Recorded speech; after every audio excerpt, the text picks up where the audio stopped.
I think it's important to note that trauma is not a personal flaw, right? It's not a matter of choice, so to speak. It can be brought on by a series of events that happen to a person, right? Despite the fact that our responses are mostly outside of our control. Trauma can sometimes lead us to feeling isolated, can lead to shame, or again, this notion of a personal failure. And I think part of the work of this collection is hopefully getting at the normalization, right? The fact of trauma, and then hopefully clarifying some of the ways in which it can manifest.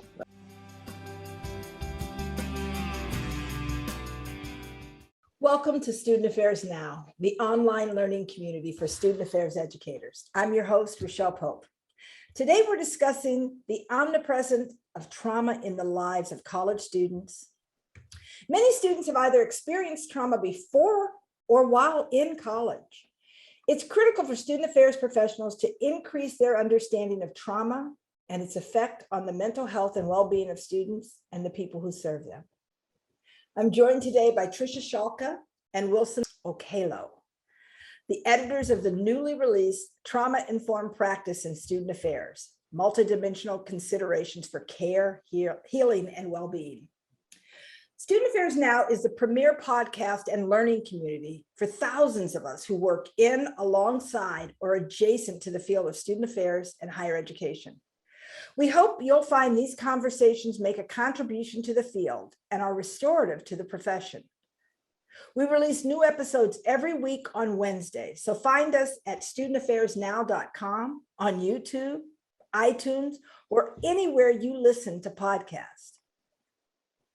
This episode is brought to you by Stylus Publishing. Visit styluspub.com and use the promo code SANOW for 30% off and free shipping.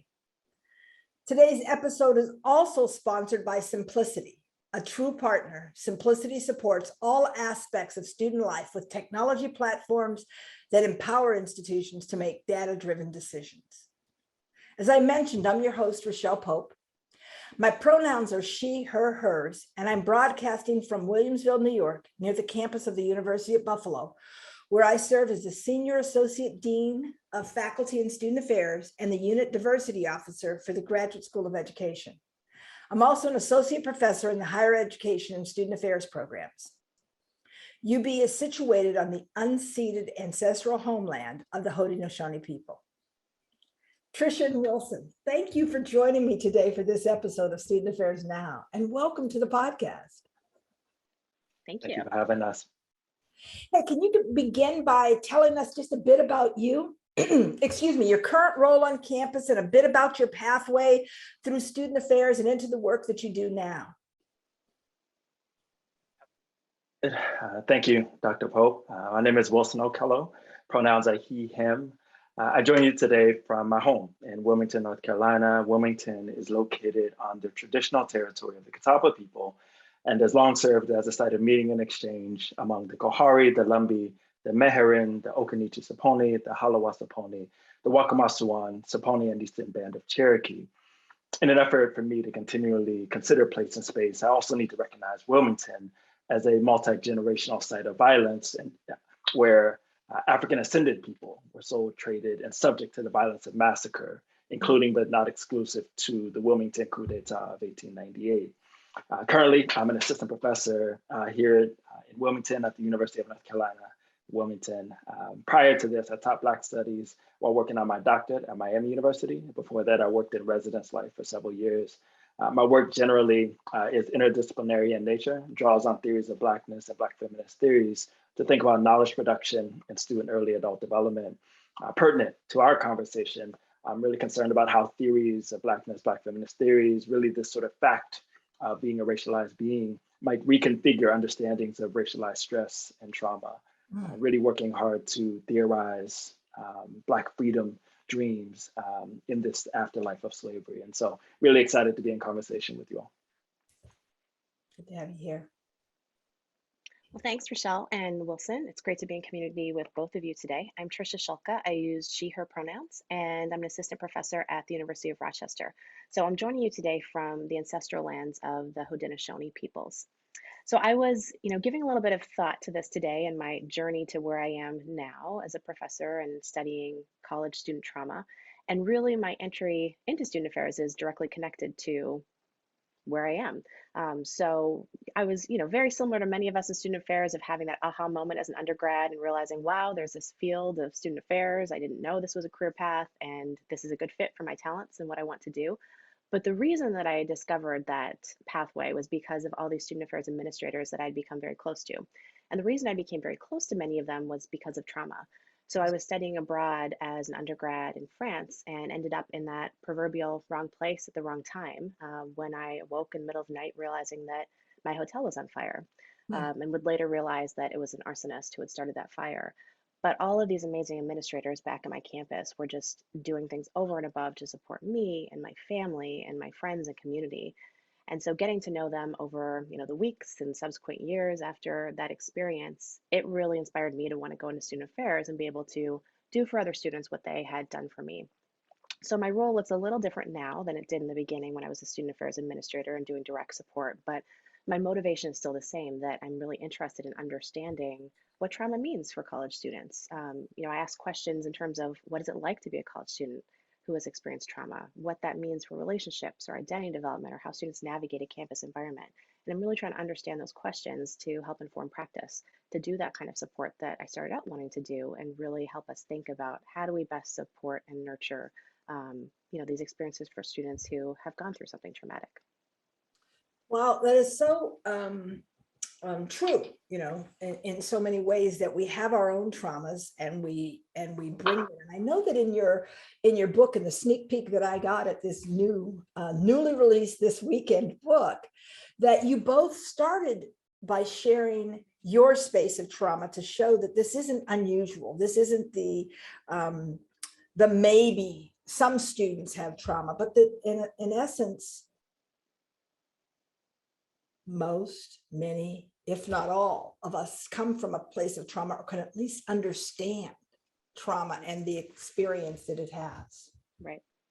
Thank you for those introductions. So let's start with the most macro question. You both have talked about trauma, but I want to back this up a little for our audience. What is it that you most want our audiences to know about the prevalence and the impact of trauma on our campuses? Yeah. Well, I think you kind of alluded to this a little bit, Rochelle, and thinking about the prevalence that many people are impacted by trauma. So the statistics are very clear on this.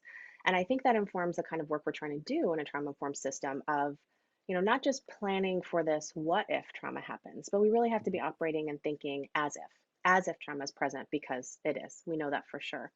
I think the other pieces that are connected that are important to understand in relation to the prevalence is that trauma doesn't stay contained.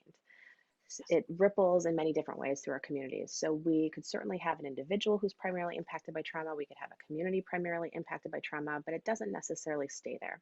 So, for example, thinking about someone who has experienced something traumatic, maybe they have some psychological impacts because of that, or physical impacts, whether or not the trauma was physical in nature. But then it also starts to show up in how they're connecting with others, relating to others. So this is how it starts to move through relationships, communities, intergenerationally even. Plenty of research to indicate how that works as well.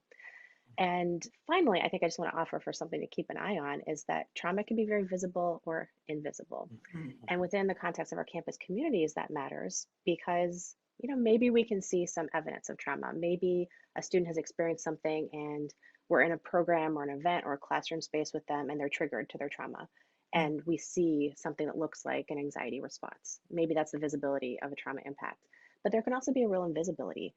So, I had this beautiful walk in this morning, gorgeous weather, on a green space, thinking about, birds chirping. But maybe for someone who has recently experienced trauma, that's not the same walk. And maybe that morning walk was more plagued with feeling that the campus is unsafe and thinking about how they have to navigate and, maneuver to really work through these spaces that don't feel safe to either self or integrity. So there can be a lot of these visible and invisible pieces of what we're talking about today. Sure. Mm-hmm. Yeah, I think that the notion that trauma is present and varies from person to person is really one of the key takeaways for us. Primarily but it can be narrated differently, I think, by individuals social locations, their identities, right? It can play out emotionally, physically, spiritually, their spatial lives, as Tricia has written about. I think it's important to note that trauma is not a personal flaw, right? It's not a matter of choice, so to speak. It can be brought on by a series of events that happen to a person, right? Despite the fact that our responses are mostly outside of our control. Trauma can sometimes lead us to feeling isolated, can lead to perhaps shame, or again, this notion of a personal failure. And I think part of the work of this collection is hopefully getting at the normalization, right? The fact of trauma, and then hopefully clarifying some of the ways in which it can manifest, right? And how we might account for it in our everyday practice, our everyday pedagogy, in our work with students.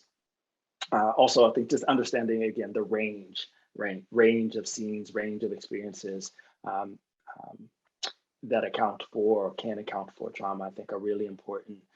That can interrupt our routine occurrences and the flow of our lives in a number of different ways, right?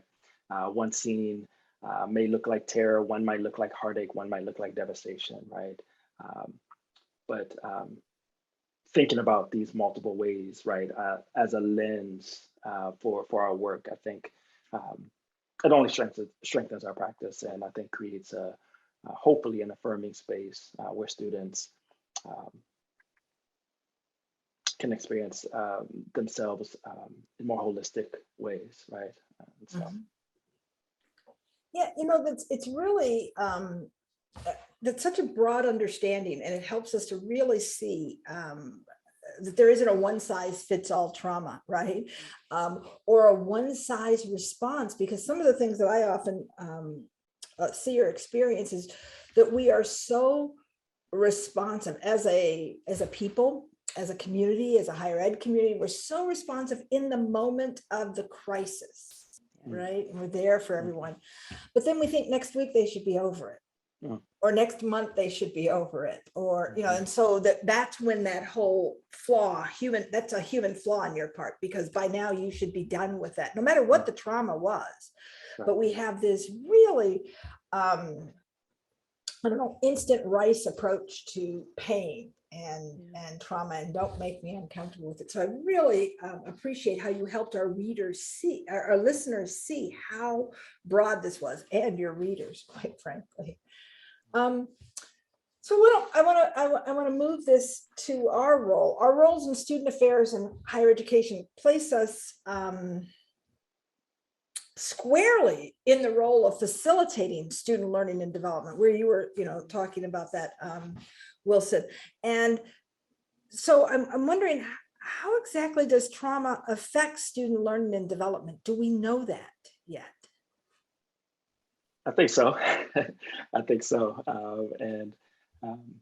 I think for me, and we can sort of see it play out on at least 4 different levels, right? I think there's an epistemic, or sort of this cognitive level. I think there's an ontological, if we think about sort of this question of being and how we experience reality. If we're thinking about questions of the intrapersonal, right? The who am I, and then the relational that Tricia talked about also, I think become really important. So if we think about the epistemic, for example, right, we think about the force of memory and how it comes to bear on the present, right? Such that individuals are reliving or potentially reliving these sort of experiences or an event over and over.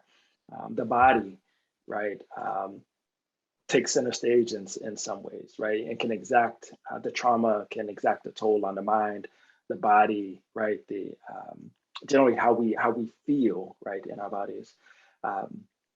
We need to remember that the body has a memory, as authors have written about, right? It stores experiences, sights, and sounds, and we live in our body as humans, right? And so our response to the world is always in and through the body, and so where trauma happens, it's not just on a cognitive level, but always informing and always playing out in our bodies, right? The question of who am I, the sort of intrapersonal, as I think about self-authorship, for example, but it can keep individuals in a constant state of survival, right? It leaves no room for or maybe closes us off to care or love, because I think the body and we can be really engaged in these experiences of defending ourselves, right, against invisible or unknown threats. the relational. I think about the ways in which it can again enclose us. It can cut us off from relationships. It can leave us feeling fatigued and weary. Um, and really, again, kind of break with some of the bonds, right? Keep us from connecting with others, I think, in really meaningful ways. And so on those particular 4 levels are places that we might begin to consider the place of trauma in student development and learning. Mm-hmm. Yeah, I really want to kind of underscore what Wilson is mentioning around the body, because I think this is a piece we sometimes forget in higher education. We're trapped in this world that is highly and hyper cognitive, and we forget how much wisdom exists in the body. And trauma is really a place where we are acutely reminded of that. Mm-hmm. I mentioned earlier that whether or not trauma is physical in nature can show up in the body. And that is exactly what we're talking about here, that there is information and knowledge through the body, not just through the mind. So I really want to underscore that. I think in taking this even more tangible, I think about this in a couple of different dimensions of this learning and development piece in trauma for us in student affairs. There is this initial piece of how does trauma potentially complicate or interact with a student's capacity to engage in some of these meaningful practices that we have constructed in college environments to promote learning, to promote development. And Mm-hmm. then there's a secondary piece that's that direct, okay, and how does trauma actually impact development and learning? So to the former, I want to actually offer an example because it's a really poignant one from one of my past participants, Amira. So Amira identifies as a Muslim woman. She, as a college student, experienced a constellation of traumatic experiences. So some were much more pervasive and insidious in nature. She experienced body shaming. She experienced a lot of discrimination because of her identity as a Muslim woman on her college campus. So those are the pervasive forms. She also had some event-based forms of trauma. So one of these included, while walking home one night to her car, a group of men came over, accosted her, and ultimately ripped off her hijab. So for Amira, her college campus became a battleground to navigate after trauma. And so one specific example, there are many, but one that I'll offer is her decision about going to class. So any day she was going to class, she was already planning her entire day to be able to arrive early for class. And part of that was because she needed to have a seat with her back against a wall. That was the only place she could feel even remotely comfortable and safe to not have her hijab ripped off again, potentially. But if she got to class and she was a little late, or somebody was already sitting in that seat, she'd have to make a decision and figure out if she was going to negotiate for that seat. And we've all been in college. We know that this would actually be pretty awkward and pretty hard to do on most days, especially if you don't know a lot of people in your class. So some days Amira would just choose to not go to class. Mm-hmm. So, here's this example of exactly what we want students to be present for and engaging these opportunities and can't because of trauma. To that other piece of how does trauma directly impact development and learning, there's a lot of research from child development where we know that there are these direct ways that our neurology gets changed because of trauma. So we can see that direct link.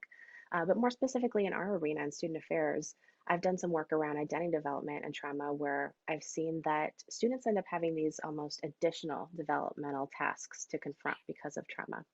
So, sort of this over and above.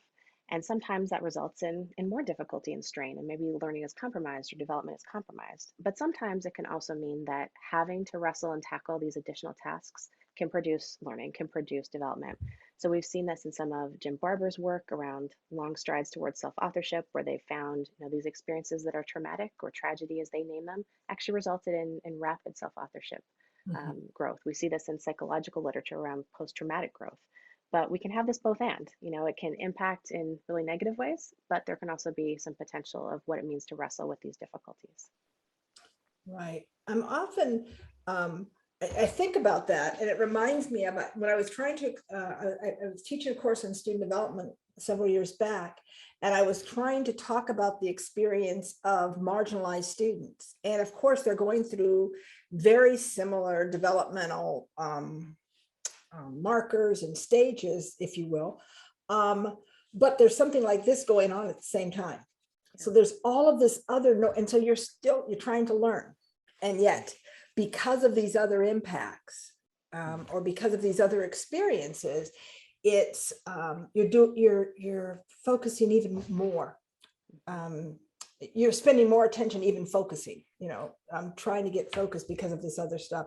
And so it sort of reminded me of what you were saying about the effect that trauma can have. And yes, I might come out the other end stronger, right? Or having developed something at a quicker pace, but at the same time, there's a cost to that. Right, and perhaps this is what you were both talking about, is the physical cost of that, the body costs of those. And I think the point you're raising too is something that Wilson and I are really attentive to in this volume and discussing, that we can't talk about trauma without simultaneously talking about systems of power and oppression, because they're very often where trauma originates, or they amplify and make trauma a lot worse. Yeah. So, yeah, I mean, that's so powerful. It almost makes me want to stop right there and have a whole other conversation about that. But I want to keep starting at the beginning so that we can bring everybody to the stage, to the same place, and then have a discussion, another discussion. But so what exactly would trauma-informed practice in student affairs context? In this student affairs context, what is trauma-informed practice, and how is it different than our current practice? Yeah, that's such a great question, because I think in the best case scenario, really good student affairs practice has a lot of congruence and synergy with what we're asking of trauma-informed practice. And at the same time, there's nuance. So in a nutshell, what we're trying to do with trauma-informed practice is we're taking information, knowledge about trauma, traumatization, and using that to very actively and intentionally inform our educational practices and policies and interactions. But there's no one size fits all. We've already kind of talked about that, alluded to that already today. So Wilson and I are often, sort of advocating for trauma-informed practices and sort of this multiplicity, because there can be a lot of difference and different needs in different communities. But some of the features that are probably part of most trauma-informed approaches, an emphasis on relationships. So we know that relationships, empathetic relationships, are a really key place where healing and recuperation can happen after trauma. So, having an emphasis on making sure that every student on our campus has a touch point, has a connection with a faculty member or staff member, not just that we're focusing on relationships in the aftermath of trauma or instrumental ways where we need to build a relationship and a connection to achieve a purpose, but thinking about connected kinds of campuses. Very tightly connected to that then is focusing on an equity mindset and really working to dismantle these systems of power and oppression that are, again, as we just talked about, furthering trauma, creating trauma. It's also being attentive to avoiding re-traumatization. So sometimes we like to imagine that trauma happens out there, outside of our campuses, but the reality is we're creating our own traumas within college communities. So really, taking a hard look at that, using these trauma-informed lenses to be able to sort of analyze our practices and our policies to look for the places that we are making things a lot worse and creating trauma for students ourselves. I think all of that is really well stated. I think this notion of relationships, I want to sort of expound out and just sort of think about communities, right? And not just community within higher education spaces, but what does it look like to pull in or to connect our work to communities outside of higher education? I think in many ways, higher education is still working up to a community orientation that a lot of other spaces have already figured out about what it means to think about healing, what it means to think about joy, what it means to think about actually sort of sitting with individuals, right? This is all work I think we espouse to do. And, to Trisha's point, if we had it in our sort of, if it was working perfectly, right, it would largely be congruent with what we're calling for, thinking about with trauma-informed work. But we do have work to do, right? And so what can we draw on? How can we pull in or think with other communities that I think are also doing this work really well? I think it's important to think about trauma-informed practices as sustained work, right? We talked earlier about this notion as some of our recognizing the immediacy of our work sometimes calls on us to respond and then to move on to whatever the next situation or what we're casting as a problem might be. But what does it look like to engage relationally in ways that say, I am interested in journeying with you throughout this process. Once I know, right? And let's make the assumption that even if I don't know, I want to engage in relationship such that our this is ongoing, right, and sustained, and that you feel this this continuous sort of connection to. And then finally, I would think about as we push equity work, right, really getting a sense of what that means, but thinking about a power conscious approach to our work, right? Thinking about not just what we perceive as the gaps, but what are our students telling us about the gaps and what we might be missing in terms of their experiences on campus could also be really helpful. Mhm. Yeah, Yeah. it's making me think of wanting to offer an example of what it is not. And it's an Mhm. example that is very widespread. I think we do this exact example in many ways, but another one of my past research participants, SJ, she was identified as a low SES student, was on a scholarship at her university, and partway through her sophomore year was sexually assaulted.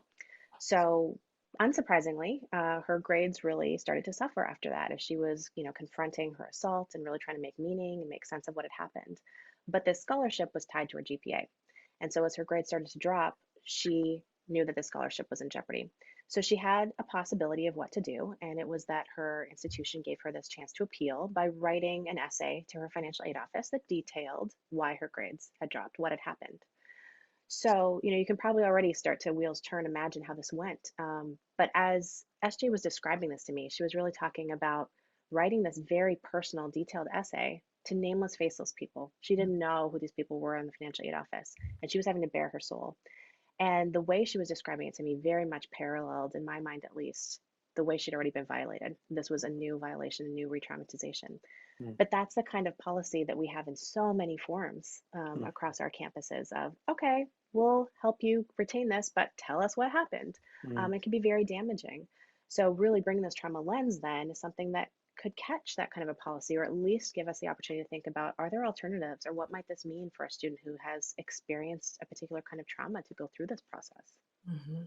Yeah, that's such a reminder, because I thought about this in the beginning of your question, in your response, Tricia, when you said there's actually a lot of congruence between good student affairs practice and trauma-informed practice. And you're absolutely right.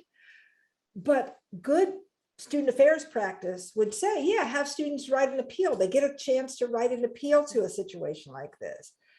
The trauma-informed practice would also say, maybe we should have some options about how they do this appeal. And I think that that's what that we miss.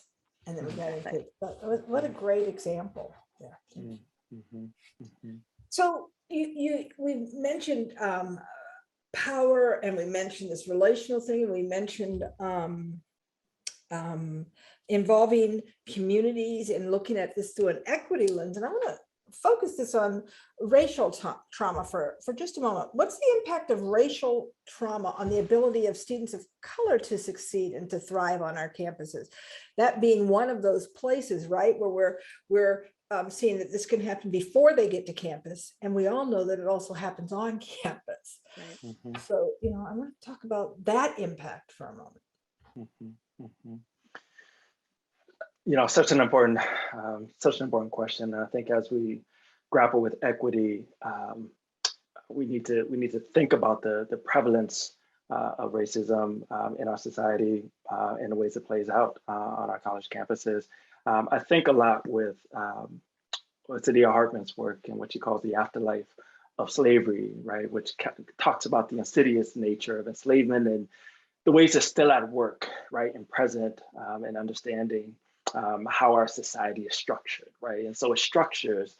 Uh, she's talking particularly about Black people, but if we think about the ways in which um, people of color are positioned in an antagonist or have an antagonistic relationship with society, um, we need to consider how those things are always and always already playing out in their lives, right? Which is to say that um, the deleterious effects are still affecting them, right? As they move into and on our campuses.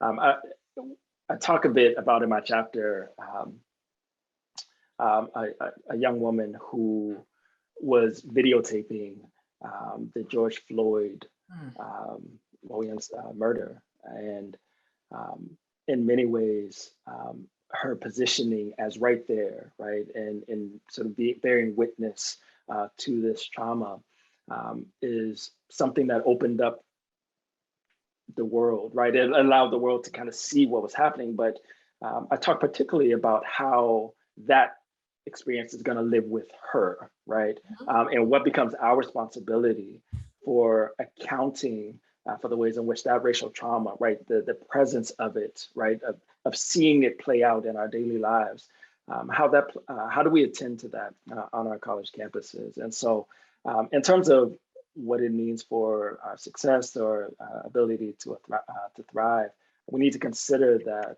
racial trauma can be internalized, right? It can be internalized, and it can sort of show up as trauma retentions, right? Which means it has particular ways of showing up in our lives. It can,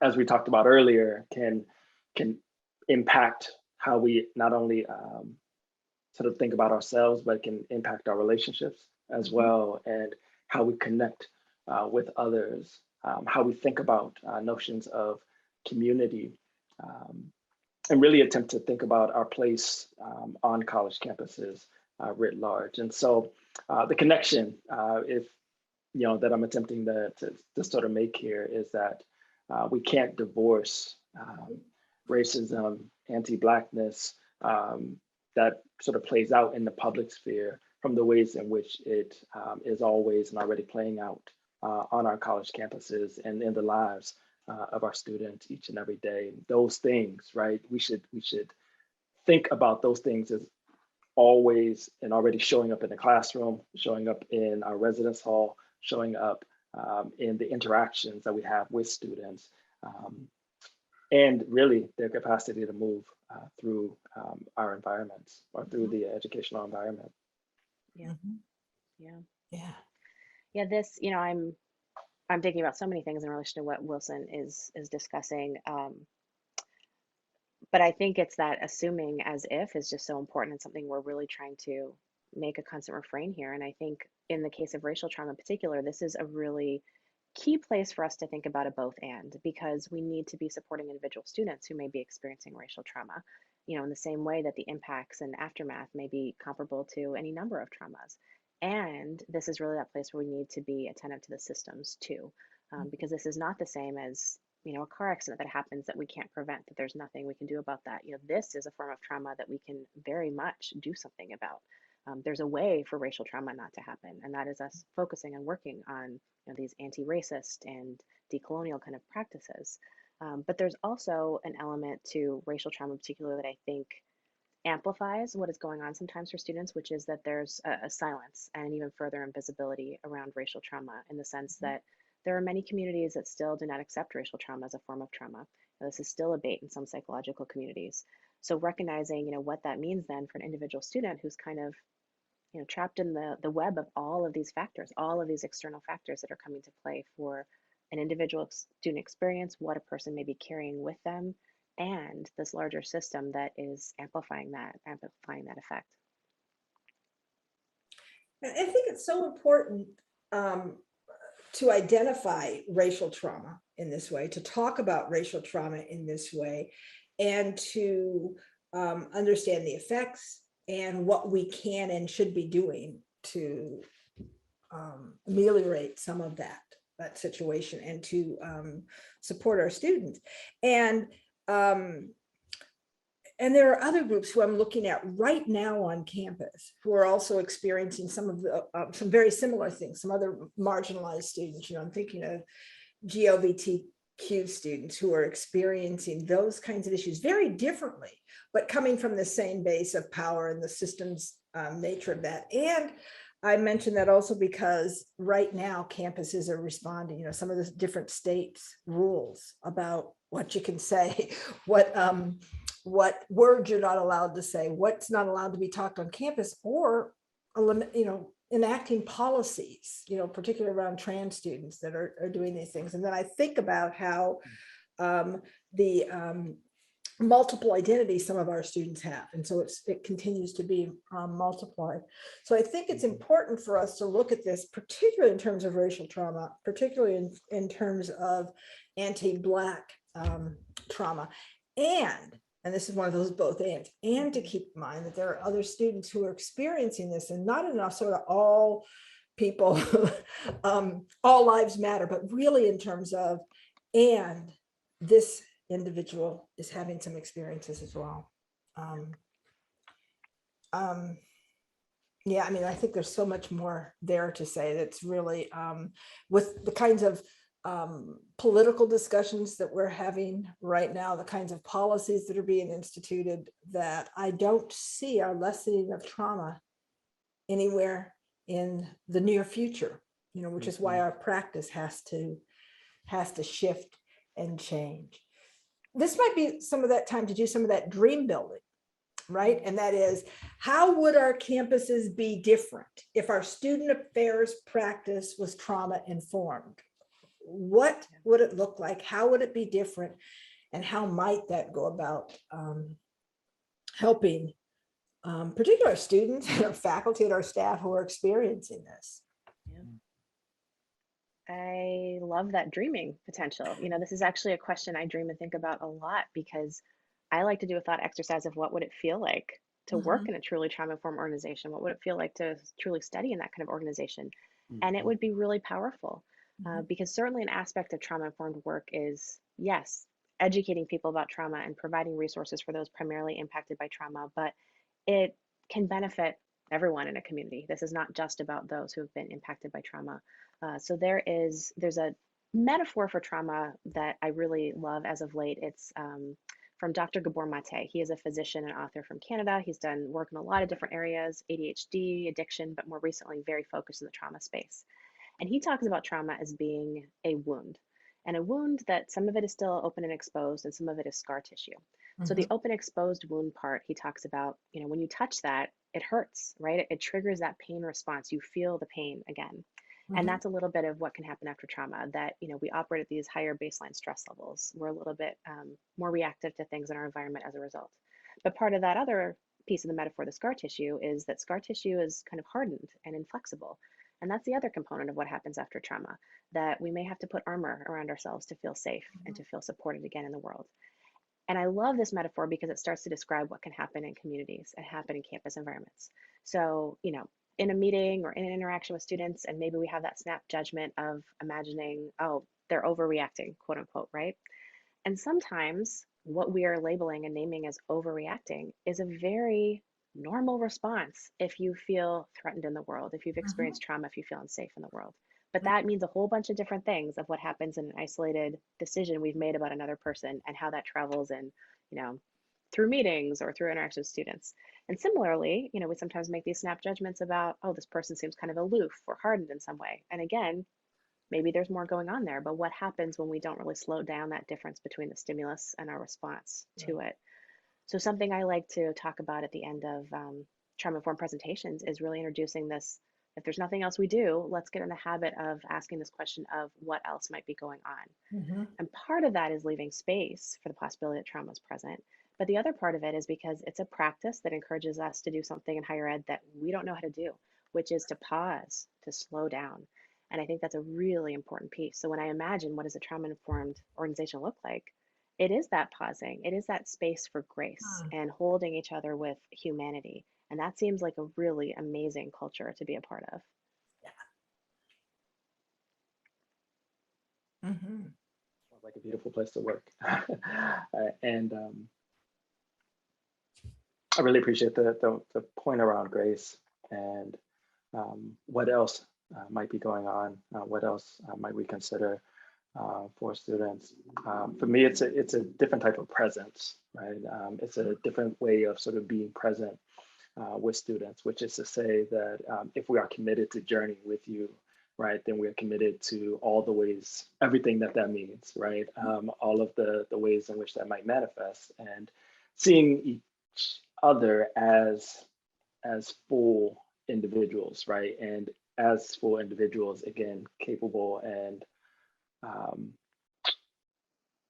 you know, allowed, right? Giving each other permission to show up in these sort of multiple ways, right? And so I think there's something really beautiful about this notion of grace, this notion of presence, around considering healing as um, the the goal, right? The idea that we're working toward, and not necessarily just sort of a care center, right? Which I think is something we can consider, right? We should consider what care looks like, but what are what are we working toward? What does the idea of healing actually look like? But to Trisha's point, what does it also feel like, right? And so a lot of my work is attempting to sort of think through embodiment and student development theory, and bringing the body back into conversation, right? Moving us away from just sort of a mind orientation, but how do we account for the body in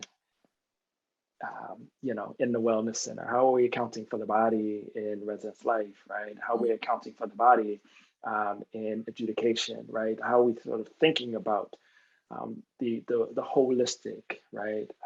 As the mental, the emotional, the spiritual, the spatial. And so, again, this notion of presence, I think, is something that's really sort of standing out to me as a place that I dream of, and I would hope that we might be able to dream of together. Mhm. Yeah. Yeah, that makes me think of when you talk about bringing the body back into this and allowing this grace. I remember seeing I don't know if it was a news story or a documentary about a elementary or a middle school setting where students were having trauma around them, and they were bringing it into the school, of course, because they were bringing themselves into the school. And they spent some time then. One of the interventions they had was that they started teaching students to meditate, to pay attention to what they were feeling and what they were coming into school feeling, essentially giving that pause, that Trisha was talking about, and involving the body that you were talking about, and saying, we're going to normalize taking time to center on what we're feeling, to being able to bring it to our consciousness, and then how it's affecting us. And I thought, wow, that's so powerful, teaching young students to pause and to say, the reason I'm acting this way right now is because I'm angry, or because I'm hurt, or because I'm scared, and getting into that, and then being able to ask for and share what you need. And I thought that was really, really powerful. I think that's a really important point. This notion of naming and allowing individuals to literally wrap their tongues around language of affect, I think is so important, right? And even as you were talking, feels still so rare in the work that we do, right? And so, what does it mean to as I'm thinking back to your question about racial trauma, even then, the ways in which minoritized students are experiencing trauma all the time, and what ways are we giving folks opportunities to name how they're feeling, how they're experiencing the campus environment beyond sort of just our assumptions about it, right? So I just wanted to sort of underscore that particular point. Oh, I appreciate that. Trisha and Wilson, as I look at the clock, believe it or not, we're just about out of time. And I just want to say, I want to give you just a quick minute or two to say, something else that we need to know. What are your final thoughts? Something else that you want our listeners to walk away with?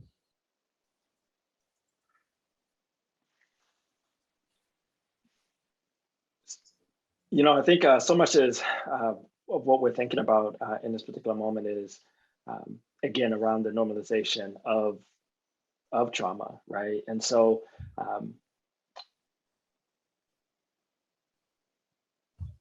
so again, I want to draw our attention to the body, right? I really want us to sort of think about how this sort of manifests as more than just a thinking or a cognitive endeavor, but what is happening to the psychic, the spirit self, right? And for us to really think about healing-centric work as something that we have the capacity to begin to imagine and to really sort of inform our work moving forward. Yeah, I love that premise of the healing centered, and it just, I hope, we are living through these multiple pandemics right now. I hope that we actually take this seriously, that these lessons that we could have learned, we actually do something with. And I think that's a potential that we can, thinking about these healing centric organizations, thinking about what it would mean to be an organization that is focused on wellness, coming from a place of, wellness centered decision making. So this is really, this is our time. And I hope that we can, in these micro, macro ways, really do something with that. Yeah. Yeah. I hope so too. I hope it isn't squandered. Yeah. Yeah.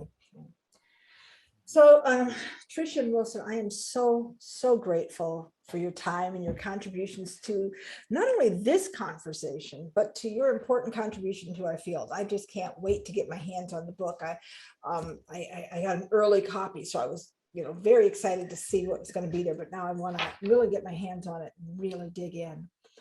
I know this episode is going to be prepared and ready for our audience, and it doesn't happen by magic. So I want to send a heartfelt appreciation to the amazing and unflappable Nat Ambrosi, who does our behind the scenes productions. Thanks, Nat. If you are listening today and you're not already receiving our weekly newsletter, please visit our website at studentaffairsnow.com and scroll to the bottom of the homepage to add your email to our MailChimp list. And while you're there, check out our archives. If you found this conversation helpful, please share it on your social media platforms and share it with your colleagues and your students. Please subscribe to the podcast. Invite others to subscribe, share on social media, or leave a 5-star review. It really helps conversations like this reach more folks and build a learning community. Finally, I want to give a shout out to our sponsors. We really appreciate your support. Stylus is proud to be a sponsor for the Student Affairs Now podcast. Browse their student affairs, diversity, and professional development titles at styluspub.com. Use promo code SANOW for 30% off all books plus free shipping. You can also find Stylus on Facebook, YouTube, Instagram, LinkedIn, and Twitter at styluspub. Simplicity is the global leader in student services technology platforms with state-of-the-art technology that empowers institutions to make data-driven decisions specific to their goals. A true partner to the institution, Simplicity supports all aspects of student life, including, but not limited to, career services and development, student conduct and well-being, student success, and accessibility services. To learn more, visit simplicity.com or connect with Simplicity via Facebook, Twitter, and LinkedIn. Please take a moment also to visit our website and click on the sponsors link to learn more. Again, I'm Rochelle Pope. Thanks again to Tricia and Wilson, and to everyone who is watching and listening. As Gandhi reminds us, let's be the change that we want to see in the world. We can help reduce or respond to trauma.